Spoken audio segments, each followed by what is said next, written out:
पुढे जाऊया. 18 जुलै रोजी नागपुरात शिवसेना पक्षप्रमुख उद्धव ठाकरे यांच्या नेतृत्वात रामरक्षा आंदोलन केलं जातं आणि याच पार्श्वभूमीवरती ठाकरेंच्या शिवसेनेचे खासदार आणि प्रवक्ते संजय राऊत यांनी थेट मुख्यमंत्री देवेंद्र फडणवीस यांना पत्र पाठवलेलं आहे. रामरक्षा आंदोलनात सहभागी होण्याचं निमंत्रण त्यांनी धाडलंय.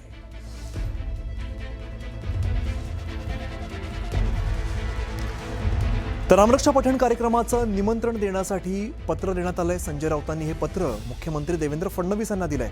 रामरक्षा म्हणजे रामाची रक्षा असं संजय राऊत म्हणतायत.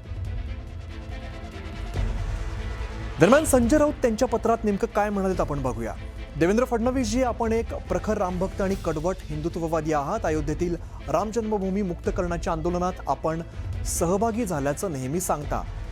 त्यांनी पत्रात पुढे असा उल्लेख केलाय, याच राम मंदिरात चोरी, लुटमार, फसवणूक असे गुन्हे घडतायत.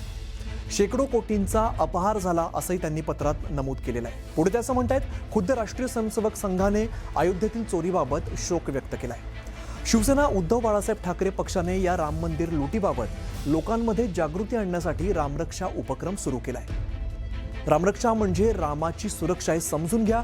आपण या रामरक्षा उपक्रमात आवर्जून सहभागी होऊन रामभक्तांना शुभेच्छा द्याव्यात ही आग्रहाची विनंती. अशा पद्धतीचं पत्र संजय राऊतांनी मुख्यमंत्री देवेंद्र फडणवीस यांना दिलंय. देवेंद्रजी वारंवार सांगत राहिले आहेत आणि आम्हाला त्याचा अभिमान आहे की 1992च्या अयोध्येच्या आंदोलनात करसभेला ते स्वतः नागपुरातून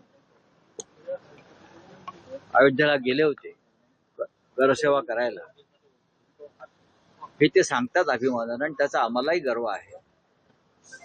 त्याच्यामुळे अशा रामभक्ताला सुद्धा आम्ही आमंत्रित करावं ही आमची एक भूमिका आहे.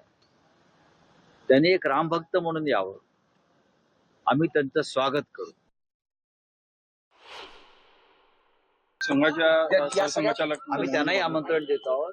संघाचे इकडले जे प्रमुख पदाधिकारी आहेत किंवा हिंदुत्वाचं काम करणाऱ्या ज्या संस्था आहेत आम्ही त्यांनाही देऊ.